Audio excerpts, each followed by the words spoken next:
Hello, everyone. Welcome back to Artificial Fluency. Before we start today's lesson, I want you to imagine this. Your phone rings, and you see it's a call in English. How do you feel? Nervous? Excited? Maybe a little bit of both.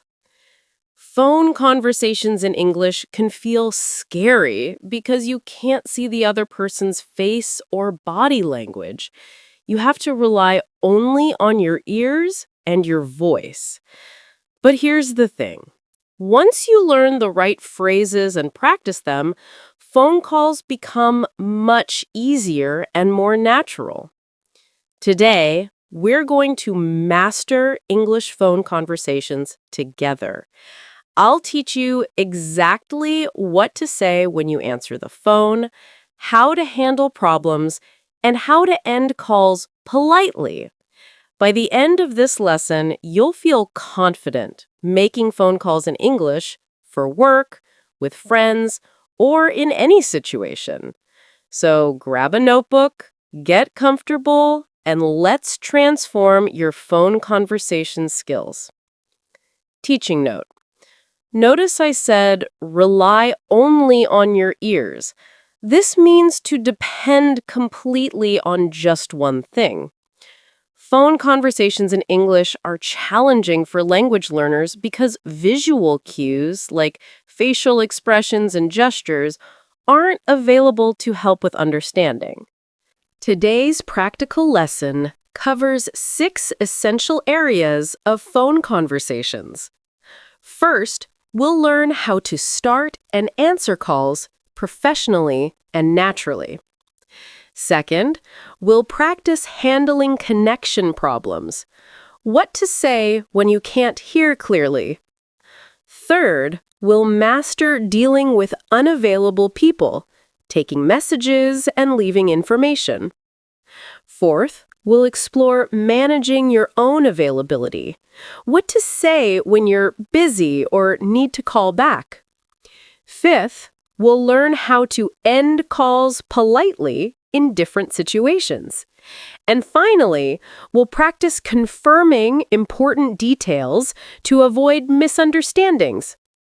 Each section includes real phrases you can use immediately, common mistakes to avoid, and practical examples from daily life. If you liked this lesson, don't forget to hit the like button, comment, and subscribe to the channel so you can keep improving your English with us. Let's begin with the most basic but crucial skill: how to start and answer phone calls naturally and professionally. Identifying yourself when you call. When you make a phone call, always start by saying who you are. The most natural way is, "Hello, this is Tom speaking." "Hello, this is Tom speaking." You can also add where you're calling from. "Hello, this is Tom speaking. I'm calling from English Unleashed." Teaching note. "This is Tom speaking" is more formal and clear than just "this is Tom." Adding speaking makes it very clear that you are the person talking. In casual calls with friends, you might just say, "Hi, it's Tom." But for business calls, use the full phrase. Common mistakes to avoid. Don't say, "I am Tom." Say, "This is Tom." Don't forget to identify yourself immediately.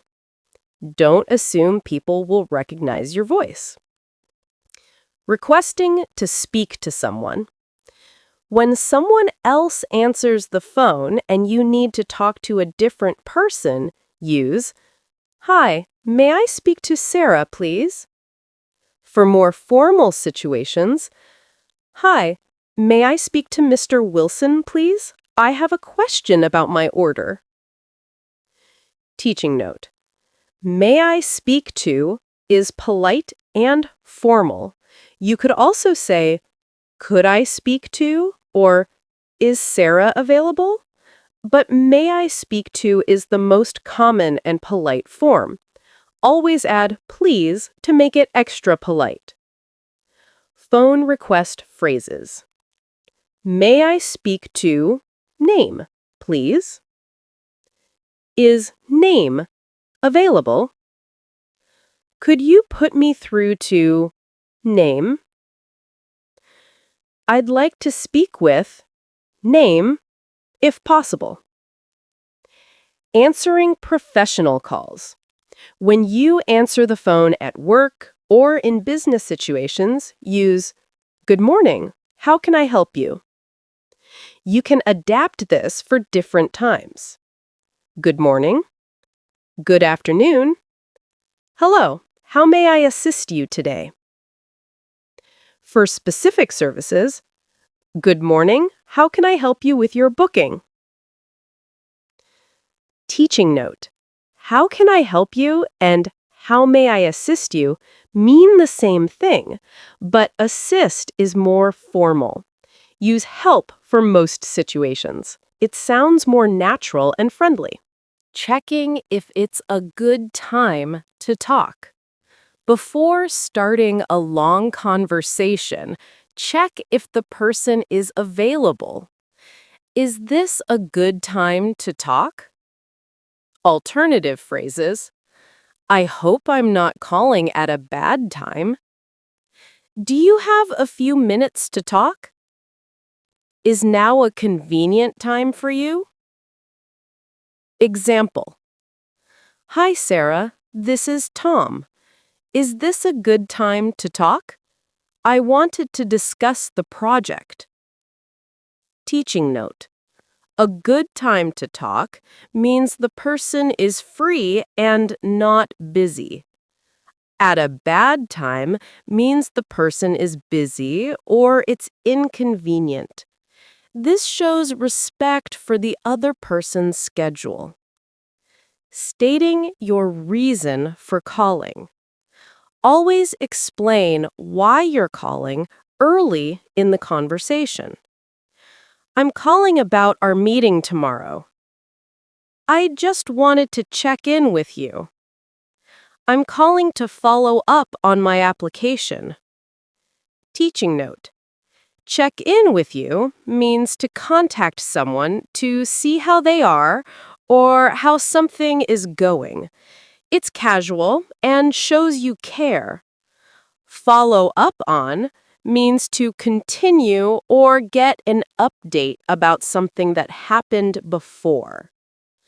Complete call opening examples. Formal business call. Good morning. This is Lisa Chen speaking. I'm calling from ABC Company. May I speak to Mr. Johnson, please? I'm calling about the contract we discussed last week. Friendly check-in call. Hi, Tom. This is Sarah. Is this a good time to talk? I just wanted to check in and see how the job interview went. Appointment call. Hello, this is Mike Wilson speaking. I'm calling to confirm my appointment for tomorrow at 2 p.m. Key learning points for call openings. Always identify yourself with this is name speaking. Use may I speak to for polite requests. Check in with you means to contact someone to see how they are or how something is going. Is this a good time? Shows respect for others' schedules. State your reason for calling early in the conversation. Phone calls don't always have perfect sound quality. Let's learn how to handle technical problems and communication difficulties professionally. Checking sound quality. When you're not sure if the other person can hear you clearly, ask, "Can you hear me okay?" If you move locations or fix something, "Can you hear me now?" Example, "Sorry, I just stepped outside. Can you hear me better now?" Teaching note. Can you hear me okay? Is asking about the quality of your voice. Is it clear, loud enough, not cutting out? Okay here means well or clearly. You can also say, can you hear me clearly? But okay is more common. Reporting bad connection. When the call quality is poor, use these phrases. Sorry, I think we have a bad connection. Sorry, you're breaking up. Breaking up means the sound is cutting in and out, like the voice is interrupted or choppy. Example, I think you're breaking up a bit. Are you in a tunnel or something? Teaching note. Breaking up doesn't mean ending a relationship here. It means the phone signal is poor and the voice sounds interrupted or choppy. Bad connection refers to poor phone signal or internet quality. Connection problem vocabulary. We have a bad connection. You're breaking up. The line is unclear. There's a lot of static. I can barely hear you. Requesting repetition. When you miss something or don't understand, use these polite phrases. Sorry, could you say that again? I didn't catch that. Could you repeat it? I missed that. What did you say? Teaching note. I didn't catch that is a very natural way to say you didn't hear or understand something. It's more conversational than I didn't understand. I missed that usually means you only missed a small part, not the whole sentence. Asking for slower speech. When someone speaks too fast, can you speak a bit more slowly? Could you say that again a bit slower? Example, sorry, English isn't my first language. Could you speak a bit more slowly, please? Teaching note. Don't be embarrassed to ask people to slow down. Native speakers often speak quickly, and it's completely normal to ask them to slow down. Most people are happy to help and speak more clearly. Confirming understanding. To make sure you understood correctly, let me make sure I understood you correctly. Let me read that back to you. Example. Let me make sure I understood you correctly. The meeting is at 2 p.m. on Zoom, right? Let me read that back to you is used for phone numbers, addresses, names, or spelling. Teaching note.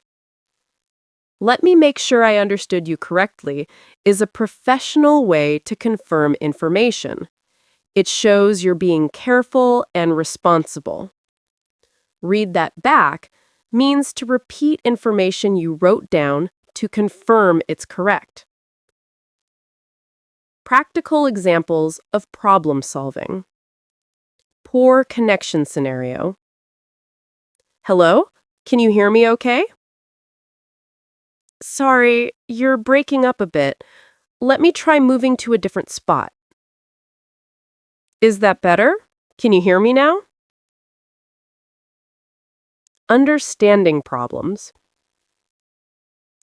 Could you spell your last name for me? Sorry, I didn't catch the address. Could you repeat that slowly?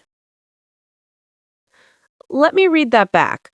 123 Main Street, apartment 4B. Is that correct? Speed issues. I'm having trouble following. Could you speak a bit slower? Sorry, that was fast. What was the phone number again? If you liked this lesson, don't forget to hit the like button, comment, and subscribe to the channel so you can keep improving your English with us. Key learning points for connection problems. Breaking up means the phone signal is poor and voice is interrupted. I didn't catch that is a natural way to say you didn't hear something. Let me read that back means to repeat information to confirm it is correct. Don't be embarrassed to ask people to speak slowly. Always confirm important information like addresses and phone numbers. Sometimes the person you want to talk to isn't available. Let's learn how to handle these situations professionally and take or leave messages effectively. When someone asks for an unavailable person, if someone calls for a person who isn't there, offer to help. Can I take a message for you? Would you like to leave a message? Example: I'm sorry, Sarah isn't in the office right now. Can I take a message for you? Teaching note: take a message means to write down what someone wants to tell another person and give it to them later. It's like being a messenger between two people. Promising to pass on information. When you agree to take a message, reassure the caller. I'll let her know you called. I'll make sure she gets the message. I'll pass that along to him. Example: okay, I'll let her know you called. What's the best number to reach you? Teaching note: I'll let her know means I'll tell her or I'll inform her. Pass that along means to give information to someone else. These phrases show you're responsible and will definitely deliver the message. Requesting a call back. When you can't reach someone directly, please ask him to call me back. Could you ask her to return my call? Please have him call me when he's available. Full example: Hi, this is Tom Wilson. Please ask Mr. Smith to call me back. My number is 555-1234. Teaching note: call me back and return my call mean the same thing. You want the person to call you. Call back is more casual. Return my call is more formal. Leaving messages for someone. When the person you're calling isn't available, can I leave a message for Mr. Smith? Could you give Sarah a message from me? Example: can I leave a message for Dr. Johnson? Please tell her that Tom Wilson called about rescheduling my appointment. Teaching note: leave a message for means to give information to pass on to someone. Be clear and specific about your message so there's no confusion. Message-taking vocabulary. Take a message. Pass along the information. Let them know. Call back. Return my call. Leave a message for. Complete message scenarios. Taking a message. Hello, ABC Company. I'm sorry, Mr. Johnson is in a meeting right now. Can I take a message? Of course. Let me write this down. I'll make sure he gets your message as soon as he's available. Leaving a message. Hi, is Lisa available? I see. Can I leave a message for her? Please tell her that Mike called about the project deadline. She can reach me at 555-789-0. Thank you, I appreciate it. Requesting callback. Hi, this is Sarah Chen calling for Dr. Williams. Oh, I understand. Please ask her to call me back when she has a moment. My number is 555-4567. It's about my test results. Complete availability scenarios. Busy at work. Hi, Tom. Thanks for calling. Actually, I'm in a meeting right now. Can I call you back in about an hour? Perfect. I'll talk to you then. Need more information. Hi, Sarah. I got your message about the proposal. I need to check a few things before I can give you an answer. Can I call you back tomorrow morning? Great. I'll have all the details by then. Alternative communication. Hi, I'm actually driving right now. Could you text me the address instead? It's safer for me. Thanks. I'll look for your message. Key learning points for availability. In the middle of something means you're busy with another task. Get back to you means to contact someone later. Give me plus time means wait for that amount of time. Mind texting instead is a casual way to suggest text messaging. And follow up means to continue or check on something later. Professional message guidelines always include your full name, your phone number, say it slowly, reason for calling, best time to reach you if relevant. Keep messages short and clear. Don't give too many details. State the main point clearly. Speak slowly when giving numbers. Confirm spelling of names if necessary.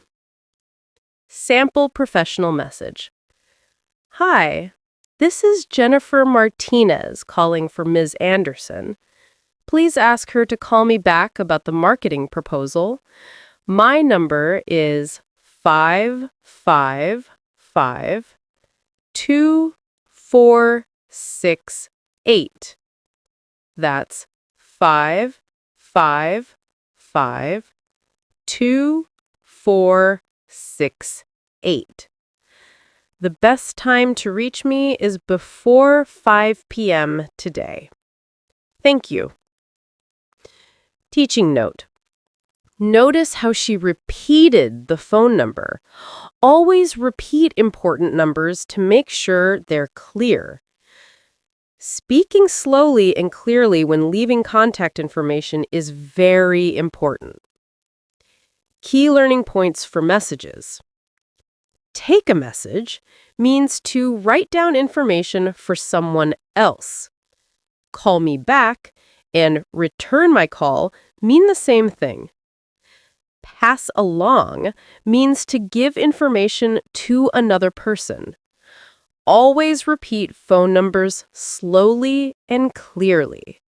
Keep messages short, but include all necessary information. Sometimes you're the one who's busy or unavailable. Let's learn how to handle these situations politely and professionally. When you can't talk right now, if someone calls when you're busy, I can't talk right now. Can I call you back? This isn't a good time for me. Can I call you later? I'm in the middle of something. Can I get back to you? Teaching note. I can't talk right now is direct but polite. In the middle of something means you're busy with another task. Get back to you means to contact someone later, similar to call you back. Asking for a short delay. When you need just a few minutes. Can you give me 10 minutes? Could you call me back in about 15 minutes? I'm almost done here. Can I call you in 5 minutes? Teaching note. Give me 10 minutes means wait 10 minutes or call me in 10 minutes. This is useful when you're almost finished with something and can talk soon. Suggesting to continue later. For longer conversations, let's talk a bit later, okay? Can we continue this conversation tomorrow? I'll call you back this afternoon when I have more time. Making promises to call back.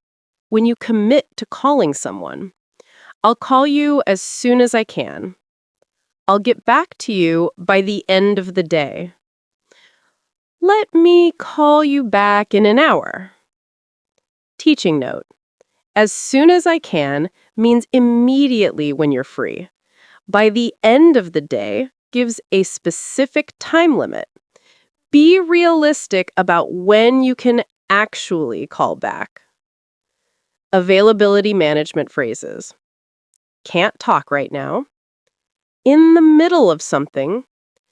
Give me time, minutes.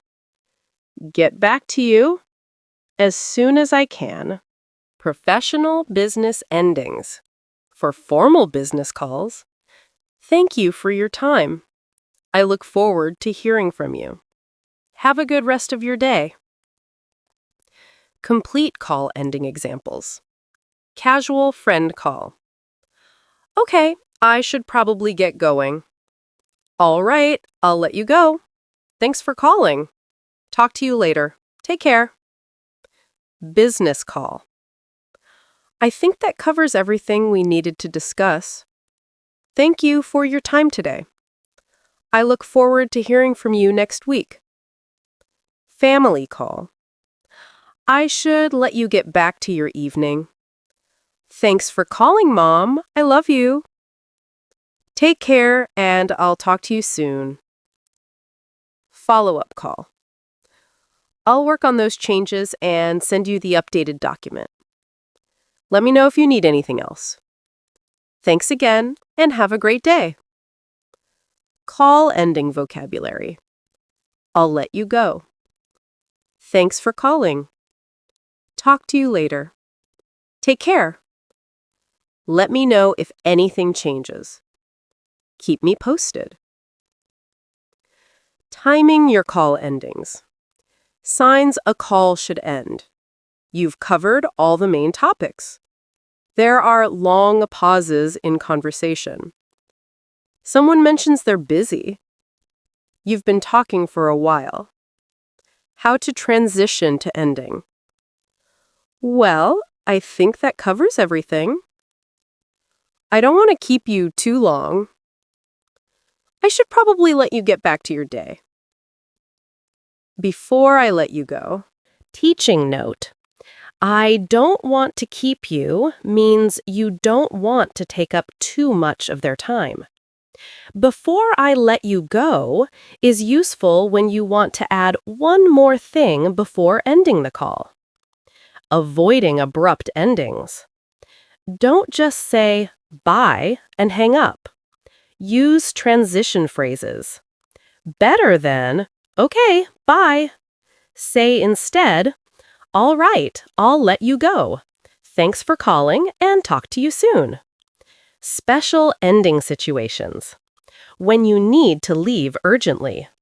I'm so sorry, but I have to run to another meeting. I'll call you back later to finish this conversation. When the call went well. This was really helpful, thank you. I'm glad we had a chance to talk about this. When you're planning next steps, I'll send you that information by email. Let's touch base again next week. Teaching note. I have to run means you need to leave quickly. Touch base means to contact each other or check in. Keep learning points for call endings. I'll let you go is a polite way to end any call. Take care shows you care about the person's well-being. Keep me posted means continue to give me updates. I have to run means you need to leave quickly. Always use transition phrases rather than ending abruptly. The final essential skill is making sure you have correct information. Misunderstandings can cause big problems, so let's learn how to confirm details accurately. Checking contact information. When you need to confirm phone numbers or addresses, can I just check your phone number? Let me confirm your email address. Could you repeat your address, please? always repeat numbers slowly. So that's 555 1234. 555 1234. Teaching note: when repeating phone numbers, say each digit separately and group them logically. This makes it much easier for the other person to confirm accuracy. Asking for spelling. When names or places are unclear, could you spell that for me? How do you spell your last name? Could you spell the street name, please? Example: could you spell that company name for me? I want to make sure I have it right. Teaching note: don't be embarrassed to ask for spelling. It shows you're being careful and professional. It's much better to ask than to get the information wrong. Double-checking understanding. For important appointments or arrangements. Let me make sure I have this right. So, just to confirm, let me repeat that back to you. Example: so, just to confirm, the meeting is Tuesday at 3 p.m. in Conference Room B, and I should bring the contract documents. Is that correct? Confirmation phrases. Can I just check? Could you spell that? Let me confirm. So, just to confirm, let me repeat that back. Reading information back. Let me read that back to you is perfect for phone numbers, addresses, email addresses, names, dates and times, important instructions. Perfect. So let me read that back. The appointment is February 15th at 2:30 p.m. with Dr. Smith at 123 Main Street. Is that all correct? Teaching note: read that back means to repeat information you wrote down to make sure it's accurate. This prevents mistakes and shows you're being thorough. Final confirmation example. Perfect. So I have your phone number as 555-7890. Your email is sarah.jones@email.com.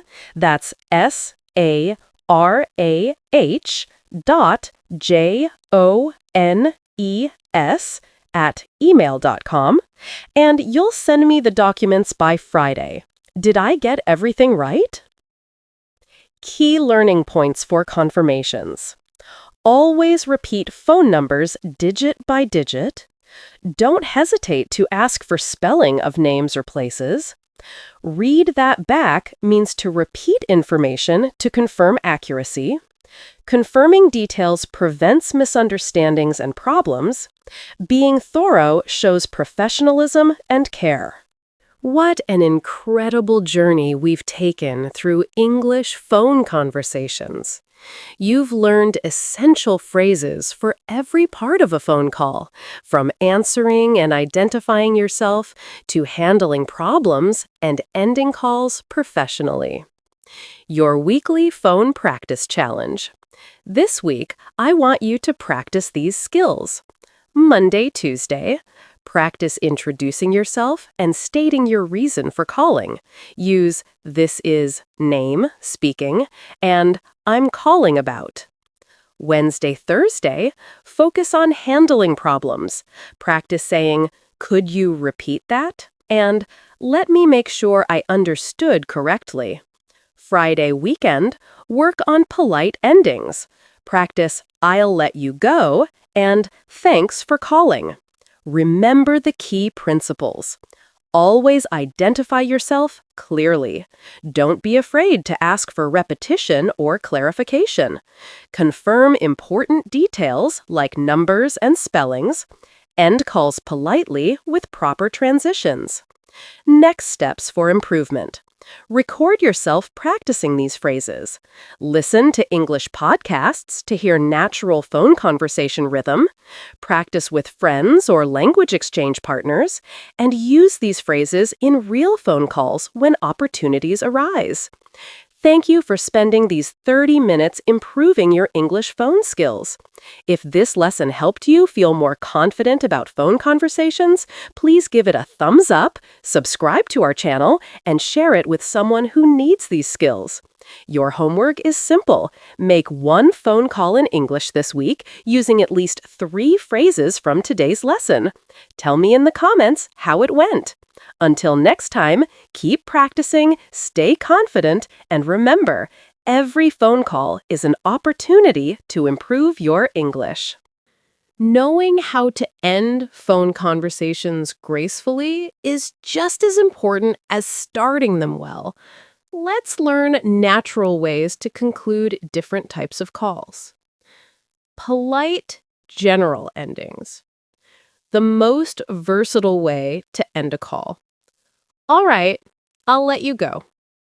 This is perfect because it's polite and suggests the other person might be busy.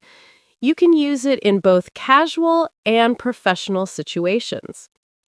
Teaching note. I'll let you go is a very polite way to end a call. It suggests that you don't want to take up more of the other person's time. It's more considerate than just saying goodbye abruptly. Thanking for the call. When someone called you, thanks for calling. I appreciate you calling. Thank you for taking the time to call.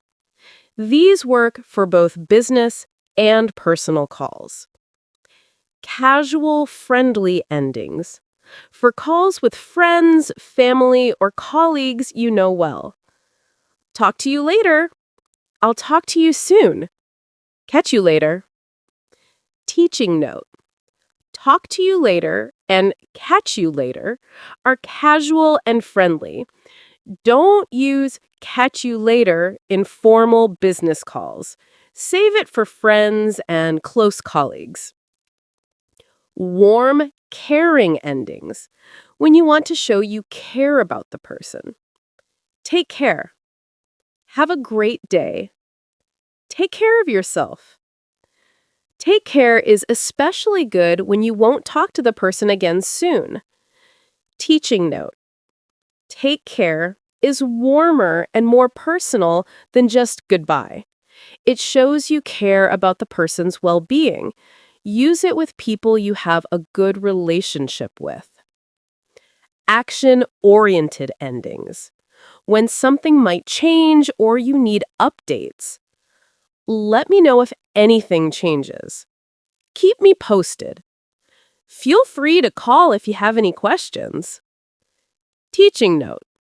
Let me know if anything changes means contact me if the situation is different. Keep me posted means continue to give me updates about what's happening.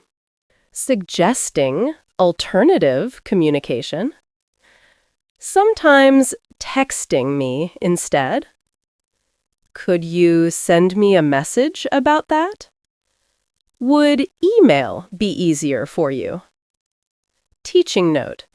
Mind texting me instead is a casual way to ask someone to send a text message rather than continue the phone call. Mind here means would you be willing to or do you object to? Following up on previous communication. When you're checking on earlier messages. Just checking in to see if you got my message. Did you receive my email about the meeting? I tried calling earlier but couldn't get through. Get through means to successfully connect the call. Sorry, I missed your call. Use this when you see someone called but you didn't answer. Teaching note. Checking in means following up or making sure something was received. Couldn't get through means the call didn't connect. Maybe the line was busy or there was no answer. Asking for updates. When you're waiting for information. Any update on that? Have you heard anything about the decision? Is there any news about the project? Committing to follow up. When you promise to stay in touch. I'll follow up with you tomorrow. Let me get back to you with more information. I'll check on that and call you back. Teaching note: follow up means to continue with something or check on progress. Get back to you means to contact someone later with information or an answer. Hello, everyone, and welcome back to Artificial Fluency. I'm your host, and before we dive into today's powerful lesson, I want you to think about something. How much time did you spend yesterday making small decisions? What to wear, what to eat for lunch, which route to take to work, whether to respond to that text message right away or later? Here's what might surprise you. Research shows that the average person makes about 35,000 decisions every single day. And here's the problem. Many of us get stuck on even the smallest choices, going round and round in circles, overthinking everything until we're exhausted and overwhelmed. Today, we're going to change that forever.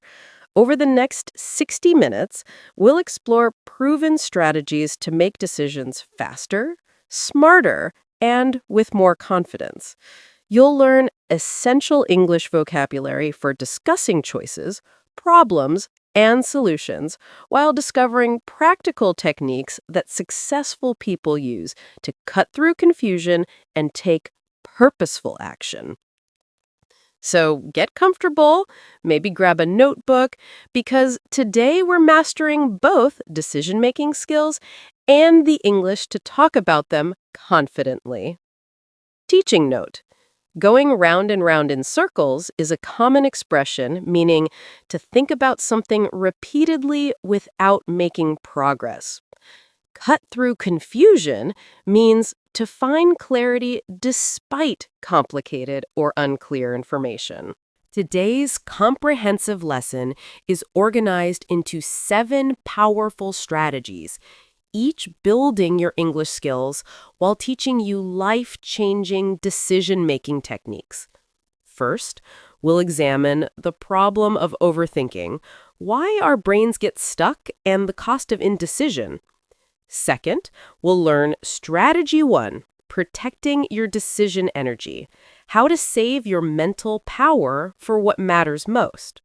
Third, we'll explore Strategy 2, labeling decision types, Jeff Bezos's framework for knowing which decisions deserve deep thought.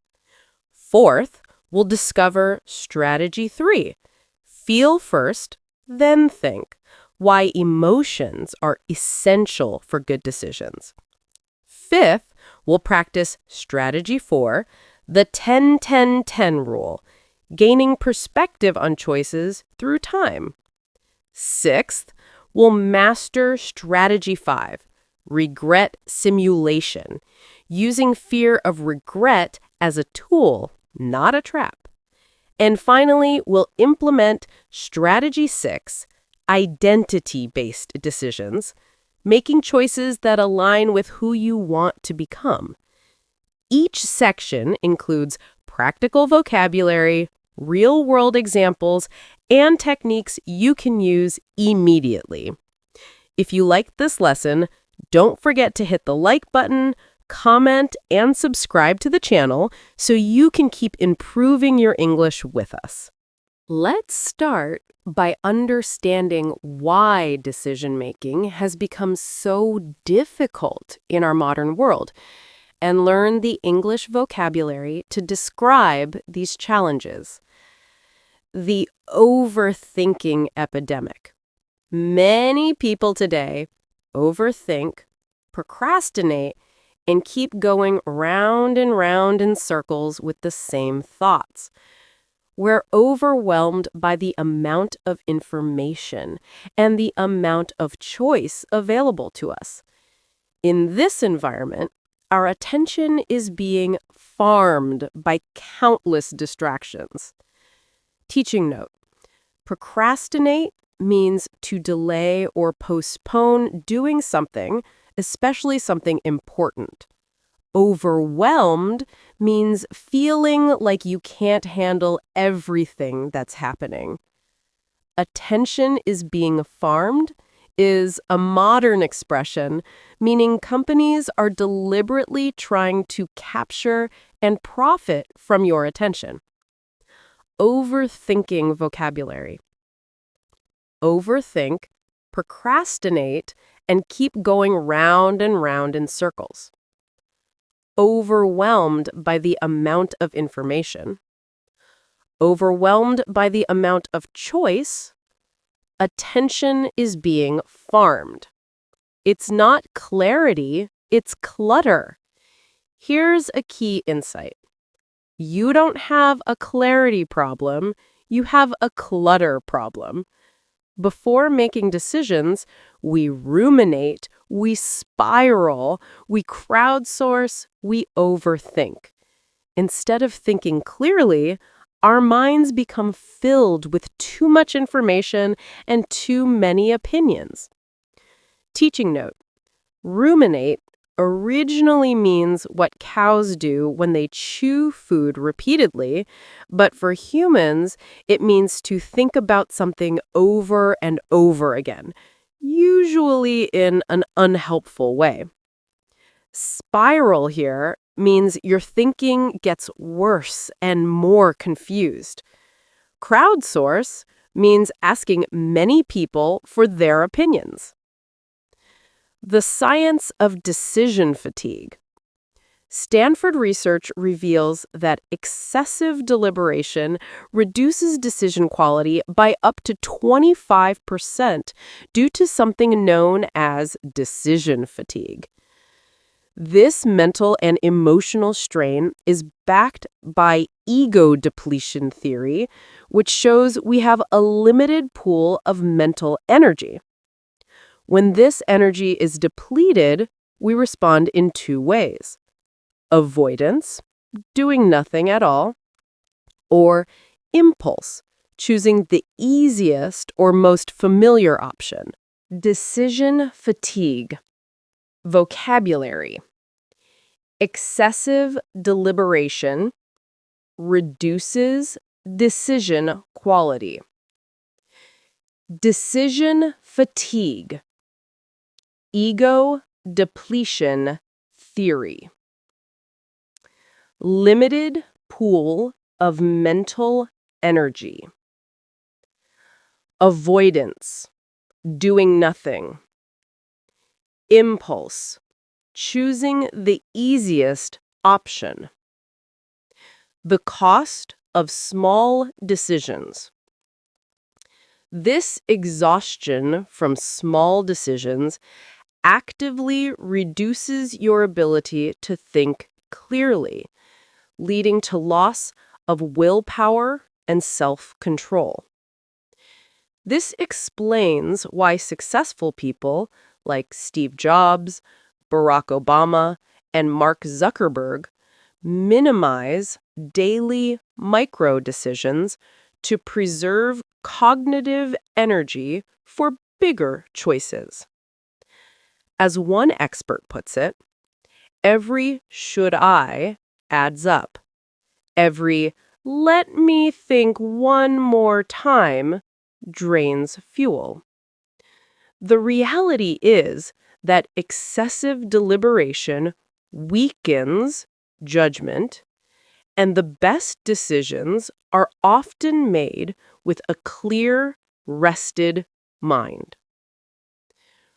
Real-life examples of decision fatigue. Morning decisions. What to wear to work.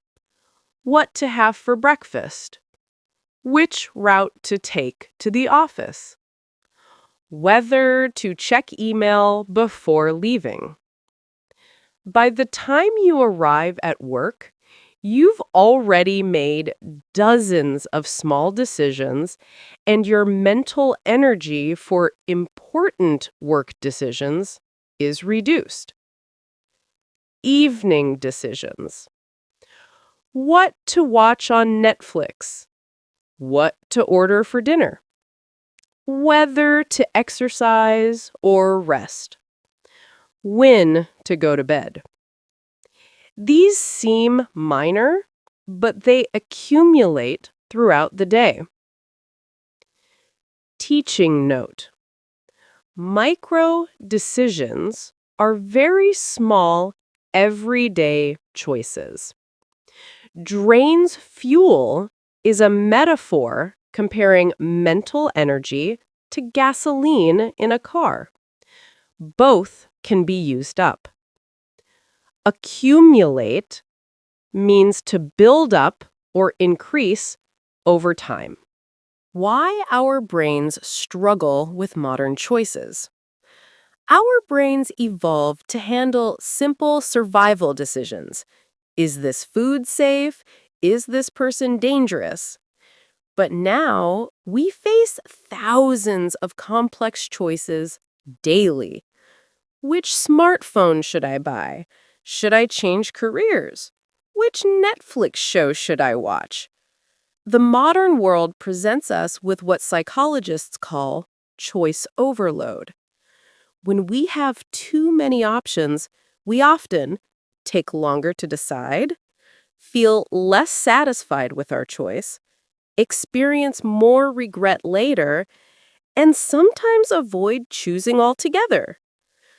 Choice overload examples: grocery stores with 40-plus breakfast cereals, streaming platforms with thousands of movies, dating apps with endless potential matches, career paths that didn't exist 20 years ago. The vocabulary of modern decision challenges: choice overload, avoid choosing altogether, feel less satisfied with our choice, experience more regret later. Cultural differences in decision-making.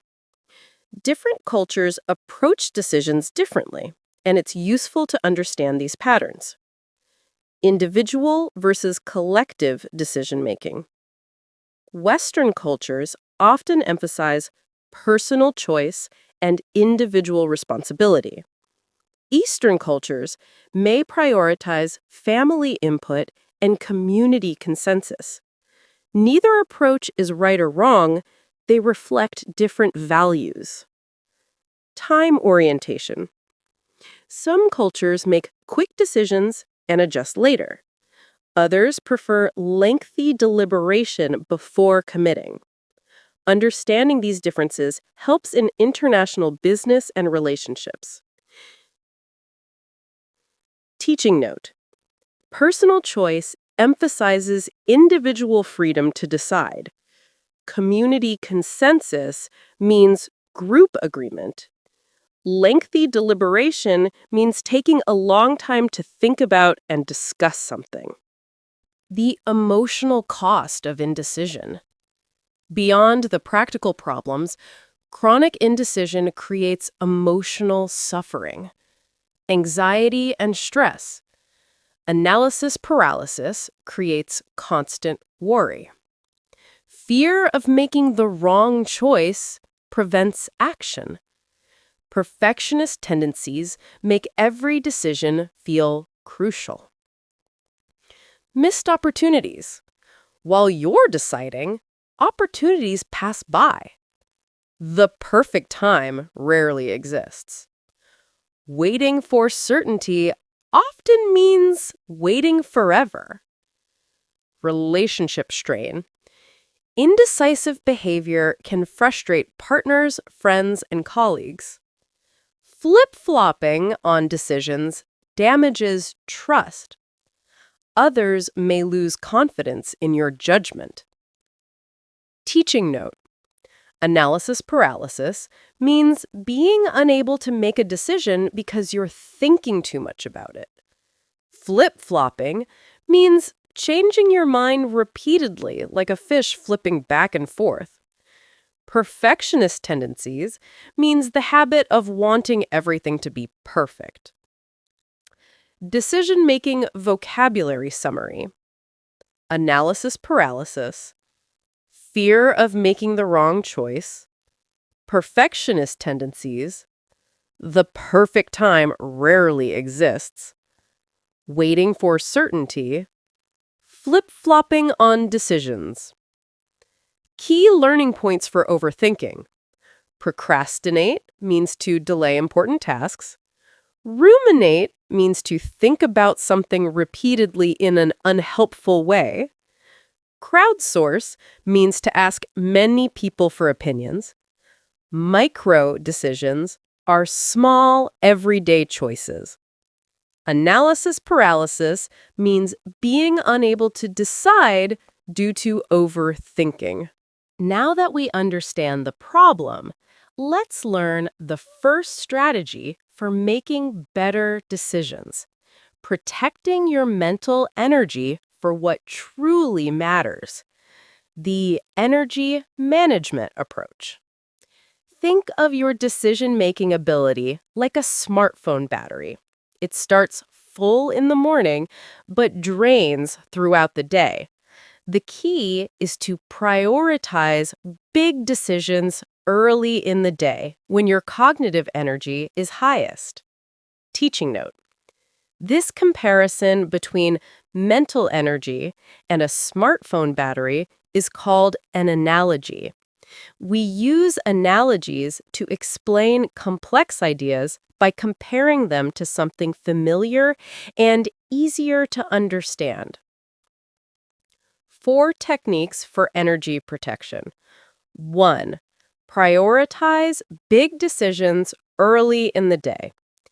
Make significant decisions early in the day when your mind is fresh and your willpower is strongest.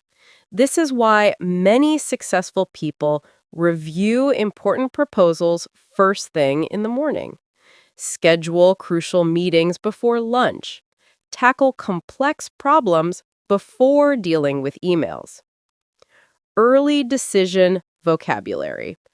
Make significant decisions early in the day.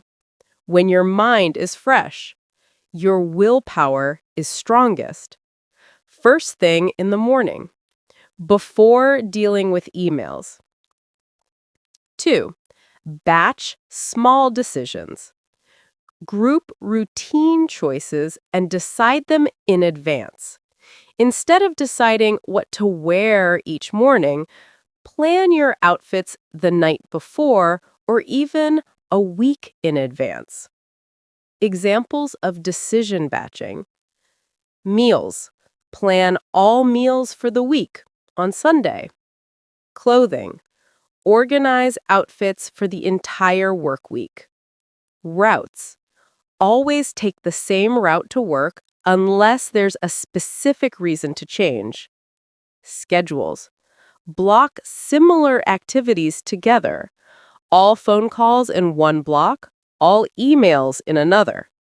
3. Use pre-made criteria. Establish simple rules for recurring decisions. If X, then I always do Y. This eliminates the need to think through the same decision repeatedly. Examples of pre-made criteria. Work. If a meeting can be handled by email, I decline. Health. If I have a choice between stairs and elevator, I take stairs.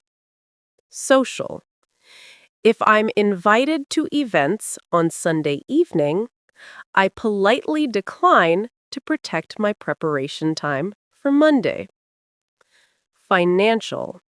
If something costs more than $100, I wait 24 hours before buying. Teaching note. Pre-made criteria are rules you create in advance to help make decisions automatically. Recurring decisions are choices that come up repeatedly in your life. Pre-made criteria vocabulary. Establish simple rules for recurring decisions. If X, then I always do Y. This eliminates the need to think through the same decision. I politely decline. Wait 24 hours before buying. 4. Filter for significance. The most powerful technique is learning to stop overthinking things that won't matter in 5 years. This includes what not to overthink. Insignificant replies, long emails about minor issues. External approval, what strangers think about your choices. Comparisons, how your path differs from others. Past events, decisions you've already made and can't change. What does deserve your energy? Relationships, who you spend your time with. Health, habits that affect your long-term well-being. Career, opportunities that could change your trajectory. Values, choices that reflect who you want to be. Teaching note: filter for significance means to separate important things from unimportant things. Won't matter in 5 years is a useful test for determining what's truly important. Trajectory means the path or direction of your life or career. Significance filtering vocabulary. Stop overthinking things that won't matter in 5 years.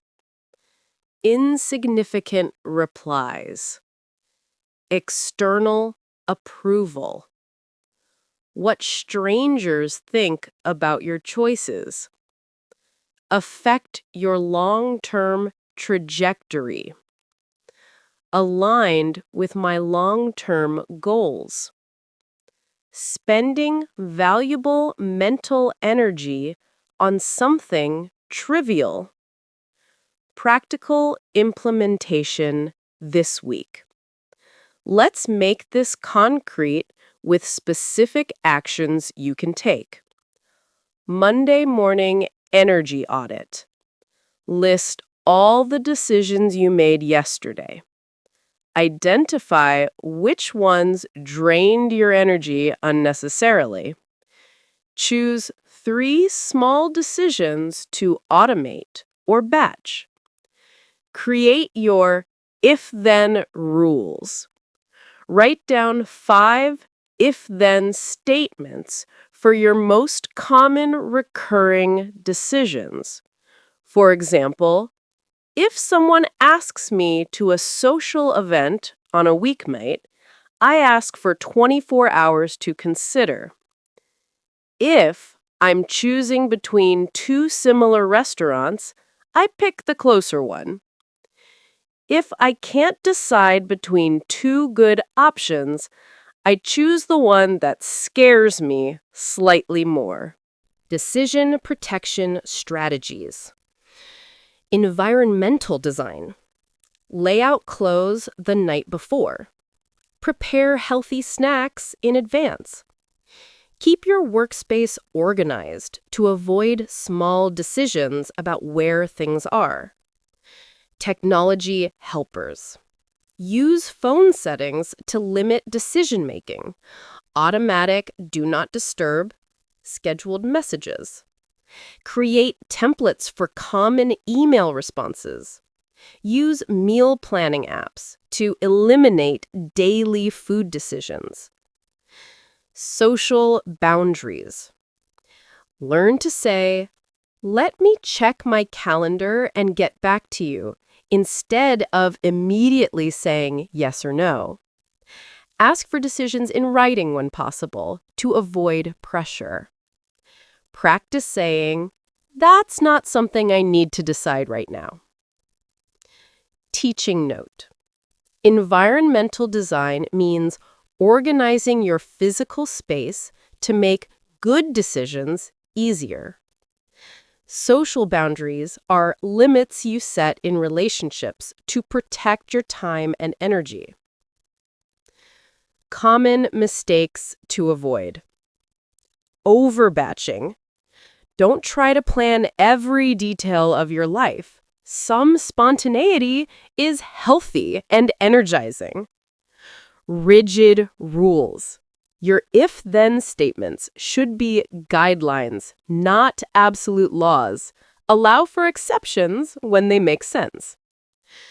Perfectionist planning. Don't spend more energy planning your decision-making system than you would spend on the actual decisions. Key learning points for energy protection. In advance means before something is needed. Batch, as a verb, means to group similar things together. Pre-made criteria are rules you create beforehand. Trajectory means the path or direction of your life. And energy audit means examining how you spend mental energy. Not all decisions deserve the same amount of mental energy. Let's learn Jeff Bezos's framework for categorizing decisions and the English vocabulary to discuss different types of choices. The Bezos framework. Type 1 versus Type 2 decisions. Amazon founder Jeff Bezos revolutionized decision-making by recognizing that not all decisions deserve the same energy. He categorizes decisions into two types. Type 1 decisions, irreversible and high stakes. These are think deeply decisions. They're critical choices that are difficult or impossible to reverse.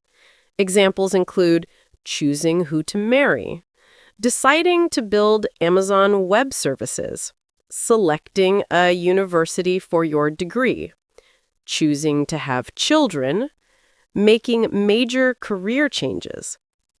Type 2 decisions, reversible and low stakes. These are decide fast decisions. Most decisions fall into this category. Examples include applying for a new job. You can quit if it doesn't work out. Starting a side business. You can close it if needed. Choosing early Amazon fulfillment center locations. They could be changed. Deciding which restaurant to try. Picking a new hobby to explore. Teaching note. High stakes means the consequences are very important or serious. Low stakes means the consequences are not very serious. Irreversible means you cannot undo or change the decision. Reversible means you can change your mind later. Decision type vocabulary. Not all decisions deserve the same amount of mental energy. Irreversible and high stakes, think deeply. Reversible and low stakes, decide fast. Difficult or impossible to reverse. Most decisions fall into this category. The paralysis trap. The biggest mistake people make is treating every decision in life like life or death, which leads to paralysis. Most situations have more than two options, and most choices can be adjusted if they don't work out perfectly. Breaking free from all or nothing thinking. Instead of seeing only two options, train yourself to find alternatives. Example, career dissatisfaction. Limited thinking. I either stay in this job forever or quit and risk everything. Expanded thinking. I could transfer departments, negotiate remote work, reduce hours, look for similar roles elsewhere, develop new skills while staying, or gradually transition to something new. Example, relationship problems. Limited thinking. We either stay together and be miserable or break up. Expanded thinking, we could try counseling, take a break, change our living situation, work on specific issues, seek individual therapy, or gradually improve our communication. Teaching note. All or nothing thinking is a psychological term for seeing only extreme options and missing middle ground possibilities. Life or death is an exaggeration, meaning extremely serious, when most decisions aren't actually that crucial. The recovery question. Here's Bezos's practical test. Ask yourself, if I choose wrong, can I recover? If yes, then act. If no, then investigate further. This simple question helps you categorize decisions quickly. Can recover equals act fast. Trying a new restaurant, taking an online course, joining a social club, changing your hairstyle, starting a new exercise routine. Cannot easily recover, think deeply. Getting married, having children, buying a house, choosing a medical treatment, moving to another country permanently. Teaching note. Recover in this context means to bounce back or return to your previous situation. Investigate further means to research and think more deeply about the decision. The 70% information rule. Bezos recommends most decisions should probably be made with around 70% of the information you wish you had. Waiting for 90% leads to slowness and inaction. Perfection is a trap, and speed creates momentum. Why 70% works? You have enough information to make a reasonable choice. You avoid analysis paralysis. You can adjust based on new information later, and you maintain momentum and forward progress. When to wait for more information? Type 1 decisions with permanent consequences, legal or medical decisions requiring expertise, financial commitments beyond your resources, situations involving other people's safety. Teaching note. Momentum means the force that keeps something moving forward. In decision-making, it means the energy and progress that comes from taking action. Analysis paralysis means being unable to decide because you're overthinking. Information and action vocabulary. 70% of the information you wish you had. Waiting for 90% leads to slowness and inaction. Perfection is a trap, and speed creates momentum. Maintain momentum and forward progress. Avoid analysis paralysis.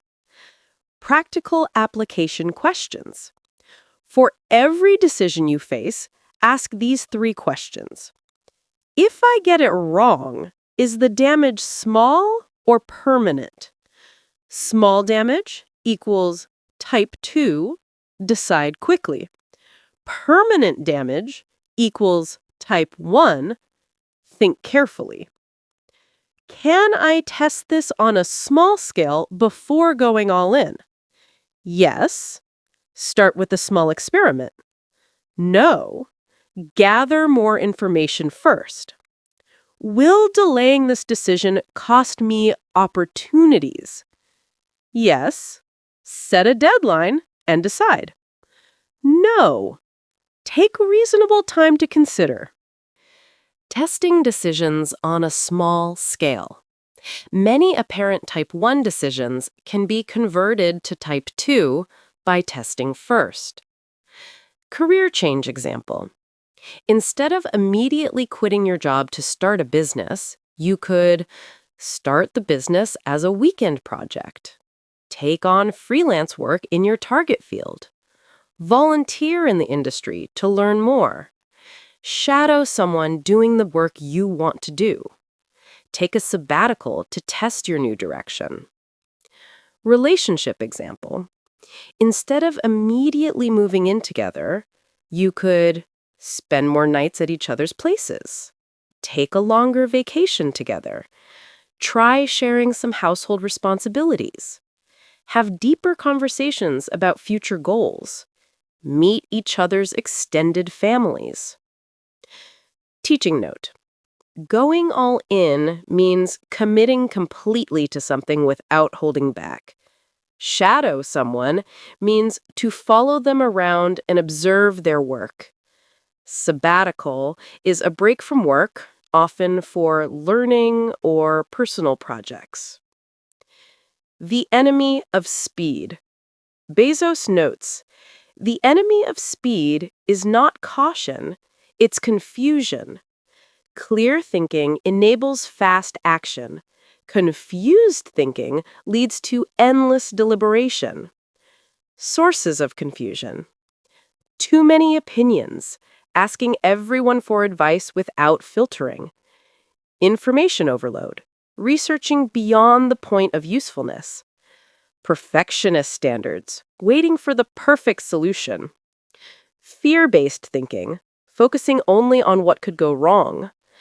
Comparison paralysis, trying to find the single best option among many good ones. Creating clarity. Define your priorities. What matters most in this decision?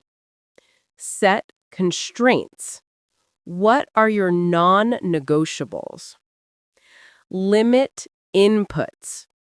Choose 2 to 3 trusted advisors rather than asking everyone. Time box research. Give yourself a deadline for gathering information. Focus on good enough. Look for the best option you can find, not the theoretical perfect one. Teaching note. The enemy of speed is not caution, it's confusion. Information overload. Perfectionist standards. Comparison paralysis. Define your priorities. Set constraints and non-negotiables. Time box research. Focus on good enough.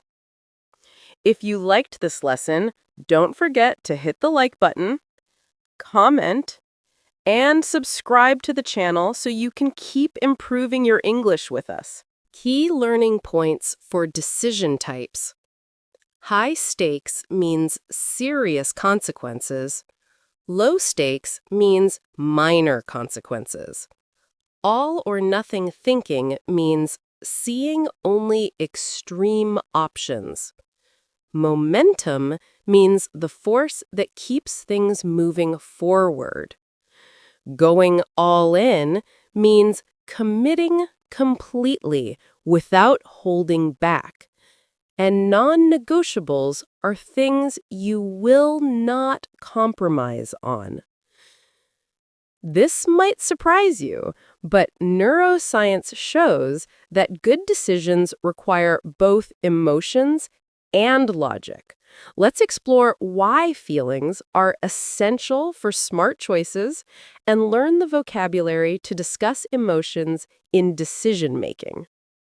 The neuroscience of decision-making. Renowned neuroscientist Antonio Damasio discovered something revolutionary. We are not thinking machines that feel. We are feeling machines that think. His research proved that we make our decisions emotionally, then justify them logically. Teaching note.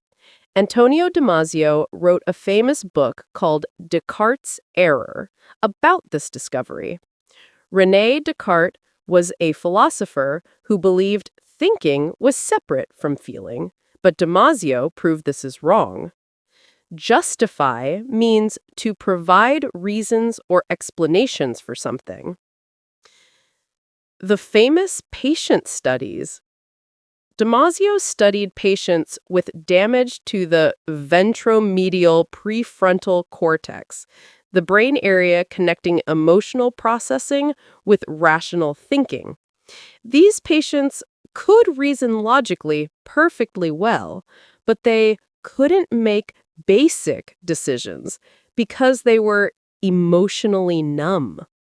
For example, they could spend hours deciding whether to use a blue pen or black pen, analyzing every possible consequence, but never feeling that either choice mattered enough to simply pick one. The conclusion?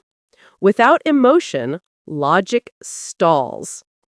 Teaching note: emotionally numb means unable to feel emotions normally.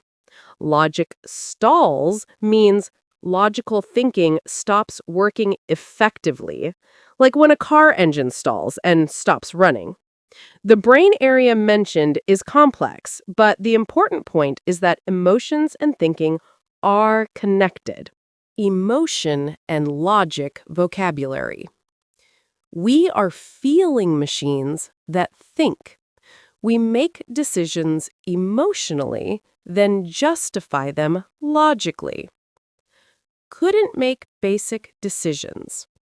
Emotionally numb. Without emotion, logic stalls. Your emotional compass. Think of emotions as your internal navigation system. You feel something first: desire, fear, excitement, guilt. Then your brain builds a logical story to support or justify that feeling. The logic is the cover, the emotion is the compass. This doesn't mean emotions are always right. Sometimes they're influenced by past wounds, current stress, or external pressure, but they provide crucial information that pure logic cannot. Examples of emotional intelligence in decisions. Job opportunity. Pure logic. This job pays 20% more and has better benefits. Emotion included. This job pays more, but I feel anxious about the company culture and excited about staying with my current team. Better decision. Consider both the logical benefits and the emotional signals. Relationship choice. Pure logic. This person checks all the boxes on paper. Emotion included. This person seems perfect logically, but I don't feel energized or authentic around them. Better decision. Recognize that compatibility involves both practical factors and emotional connection. Teaching note. Internal navigation system compares emotions to GPS or a compass that helps you find direction. The logic is the cover, the emotion is the compass means logic often hides or disguises the real emotional reason for our choice. The 3-step emotion check-in. Before making any significant decision, practice this process. Step 1. Name the dominant emotion. Ask yourself, what am I feeling about this choice? Is it excitement, fear, shame, pressure, envy? Common decision emotions include excitement. This opportunity energizes me. Fear. I'm worried about the risks involved. Shame. I feel like I should want this, but I don't. Pressure. Others expect me to choose this. Envy. I want this because someone else has it. Guilt. I feel bad about considering this option. Step 2. Assess trustworthiness. Ask, is this emotion trustworthy, Or is it distorted by past wounds? Trustworthy emotions often feel connected to your values, consistent over time, clear rather than confused, energizing rather than draining. Distorted emotions might be based on old fears that no longer apply, influenced by what others think you should feel, reactions to past hurts rather than present reality, driven by comparison or competition. Teaching note: dominant emotion means the strongest feeling you have about something. Distorted by past wounds means your past negative experiences are affecting how you feel about current situations in unhelpful ways. Step 3. Engage logic. Make decisions from wholeness, not habit. Use your emotional intelligence to inform logical analysis, not replace it. Questions for integrating emotion and logic include: what is my emotion telling me about this situation? What would I decide if I felt completely neutral? How can I honor both my feelings and my practical needs? What would I advise a friend who had both these emotions and these facts? Emotion check-in vocabulary. Name the dominant emotion. Is it excitement, fear, shame, pressure, envy? Is this emotion trustworthy or distorted by past wounds? Make decisions from wholeness, not habit. Honor both my feelings and my practical needs. Trusting your initial reaction. Often, our initial gut response contains important wisdom. Don't ignore your intuition. Stop mistrusting your first reaction, because it's often your deepest wisdom. However, this doesn't mean always following your first impulse. Instead, pay attention to initial reactions as valuable data. When first reactions are usually helpful. Meeting new people. You often sense their character quickly. Evaluating job opportunities. Your immediate response to the work environment. Choosing creative projects. What energizes versus drains you? Assessing living situations. How a space feels to you. When to question first reactions. When you're tired, hungry, or stressed. When the reaction seems based on prejudice or past hurt. When the stakes are very high and emotion might cloud judgment. When you're being pressured to decide quickly. Teaching note: gut response and intuition both refer to immediate feelings or knowledge that seem to come without conscious reasoning. Deepest wisdom suggests that these feelings often contain important truth about what's right for you.